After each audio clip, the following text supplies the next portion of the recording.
A very happy evening to the chairpersons and dear delegates. At the outset, I would like to thank World Conference of Infectious Diseases for giving me this opportunity. So, after delving into a lot of in vitro studies, receptor and pharmacokinetic, pharmacodynamic data, I'll be discussing something more related to patient care and clinical. So,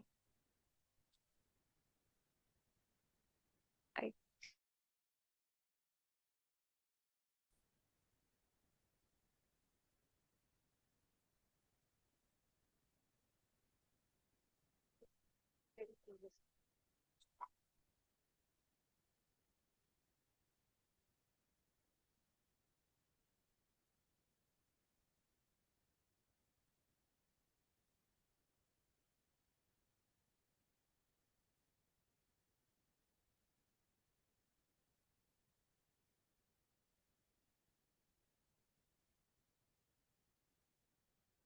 So, I bring greetings from the Department of Medicine, All India Institute of Medical Sciences, New Delhi.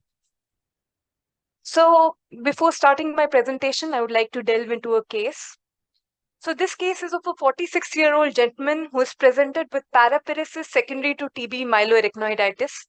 This patient was diagnosed in our department and had been started on treatment.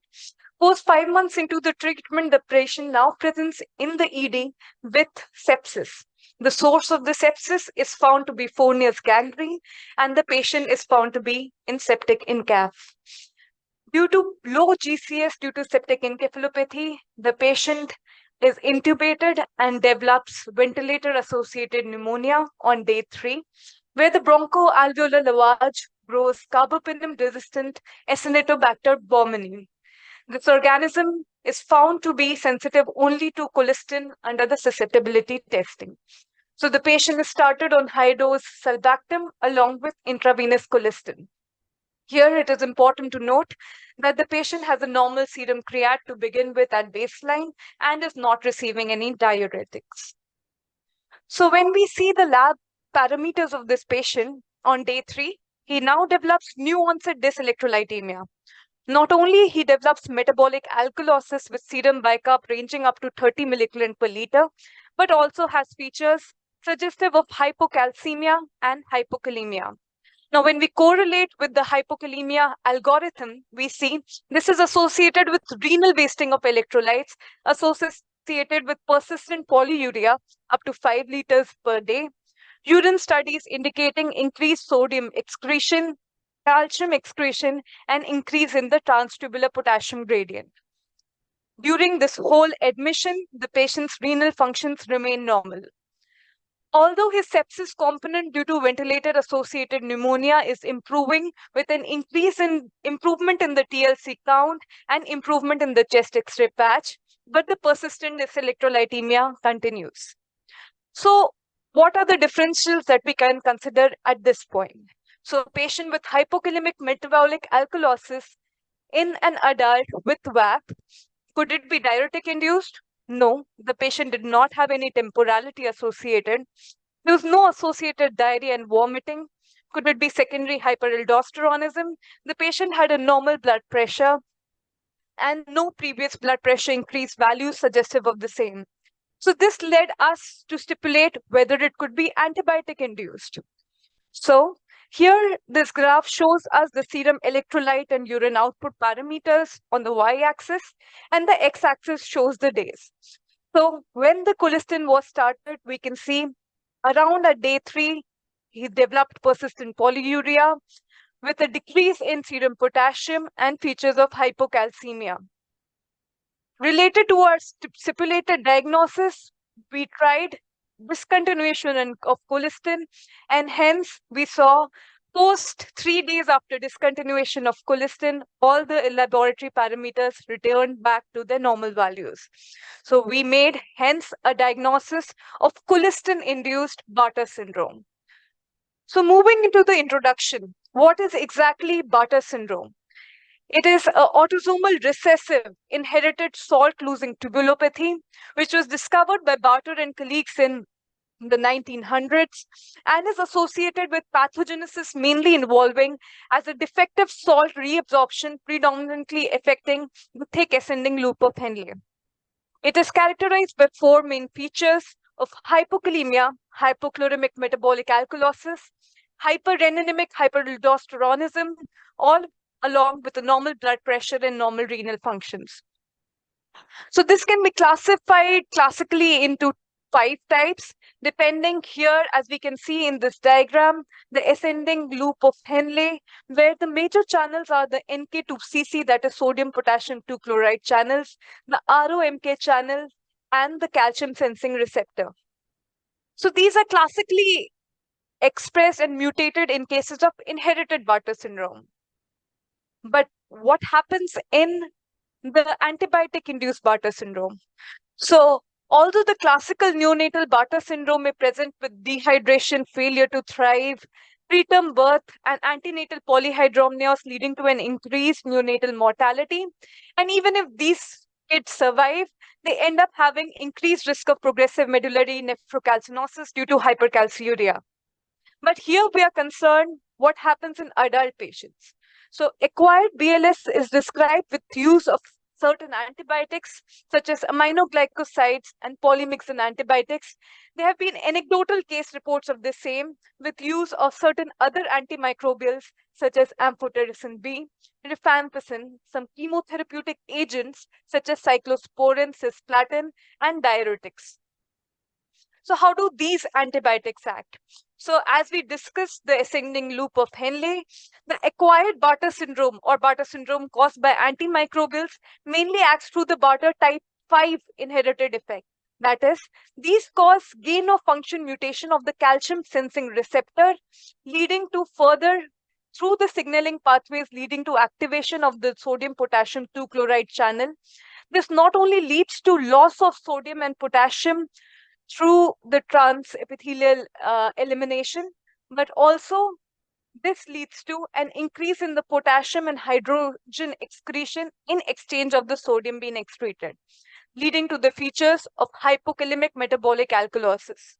Not only this, the electrochemical gradient that is being created by the potassium intracellularly in the nephron versus the urine leads to a paracellular absorption or paracellular transport into the urine of magnesium and calcium, leading to features of renal wasting of these electrolytes and signs and symptoms consistent with hypocalcemia and hypomagnesemia. A volume contraction and features of dehydration as expressed by these patients can lead to an expression and activation of the tumuloglomerular feedback mechanism and RAS mechanism, which being counter-regulated by increase in PGE2 can maintain a normal blood pressure. So after understanding the pathogenesis and seeing more patients of such causes in our ICU, this lead to the need of the study, since this Bartter-like syndrome not only leads to an increased morbidity in such patients, but may also lead to a delay in weaning in the patients on mechanical ventilation, also contributing to prolonged hospital stay, increased hospital financial requirements, and decreased patient care in general. So here comes the importance of increasing awareness about this syndrome, facilitate early recognition, prompt diagnosis, and treatment of such patients. So the aim of the systematic review done was to estimate the occurrence of Bartter syndrome post-inciting drug, since there have been only anecdotal case reports in the past and no reviewed literature on the same, and to gain knowledge regarding its progression and management. So a systematic review using the PRISMA 2020 guidelines using the following databases was conducted, with 481 cases and case reports being screened from the year 1986 to the end of March 2022, with total of 43 cases being analyzed after having meeting the inclusion criteria. And among these, there were 5 case series. So this is the PRISMA diagram showing the databases, the number of records screened, citation screening, and the ultimate studies included in the systematic review. So here we can see that these distributed cases were mainly reported from India, which were 1/3 of the cases, followed by US, Taiwan, and Turkey. So when we move towards the result, it is interesting to note that among the demographic details, although the mean age of the population was around 41.1 years, there were 4 infants that were also included in the study, and more than half or two-thirds of the population was constituted by females. The diagnosis for which these antimicrobials were prescribed was mainly lower respiratory tract infection other than tuberculosis, followed by skin, soft tissue, or abdominal infections. So, which were the antibiotics that caused maximum cases of this barter-like syndrome, also called as pseudo-barter syndrome? These were two-thirds contributed by the group aminoglycosides, in which gentamicin was prescribed in 42% of these patients, followed by streptomycin and capreomycin. It is important to note, since most of these case reports were from a country like India, where tuberculosis is highly prevalent and endemic, and where streptomycin and these aminoglycosides form a major anti-tubercular treatment and a border of the same. So it is important for us to have prompt recognition of such symptoms. Followed by this, we also had colistin, the polymyxin groups, contributing to approximately 33% of all cases of this Bartter-like syndrome. So these patients presented as vaguely as with fatigue or anorexia, may have clinical symptoms and signs suggestive of hypocalcemia with carpopedal spasm and paresthesias, and may lead to severe manifestations such as hypocalcemic seizures that were seen in 7% of the cases. So when we compare the serum electrolyte parameters, approximately all of these patients presented with hypokalemic metabolic alkalosis, and the major electrolyte disturbances were in the form of hypocalcemia and hypomagnesemia, along with renal wasting in the form of increased transtubular potassium gradient by loss of potassium in the urine, loss of chloride in the urine, and loss of magnesium. So the time to Bartter syndrome after the inciting antimicrobial agent was found in this study to be of approximately 10 days. It could range from as low as 7 to as high as 18 days, and time to complete resolution of Bartter-like features after stoppage of the drugs was around 14 days with an IQR of 7 to 31. It is important to note that it is a completely reversible syndrome associated with reversal of symptoms post discontinuation of the antimicrobial agent in all 100% of the cases, with the major management being electrolyte supplementation and fluid administration. So the strengths of this study laid in the extensive screening of articles for BLS, bias analysis of all these case reports, and systematic review that had not been done before and the time of occurrence being not known was done in this study. Major limitations were the fact that we could not estimate the prevalence of such disorder through this review.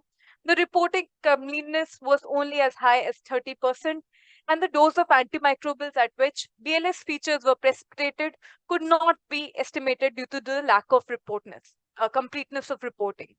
So future research would be required to address these issues.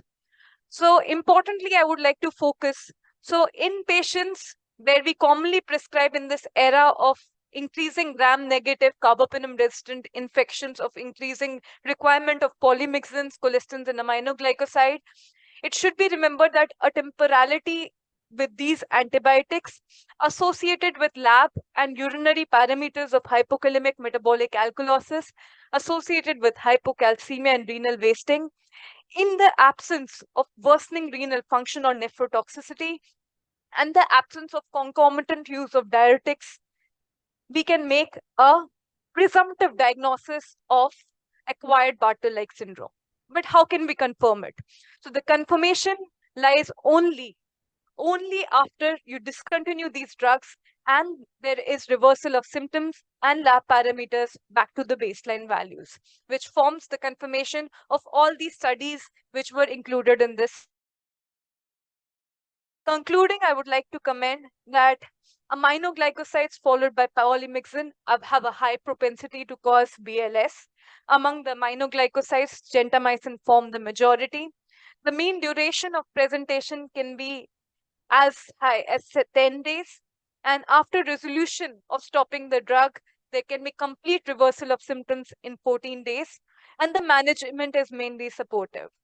So I would like to re-emphasize that a prompt awareness about this fact of antibiotic-induced barter-like syndrome can help us in early diagnosis, treatment, and management of such patients, which have complete reversibility of such factors and can help in reducing hospital stay, decreasing morbidity, and hence improving our patient care.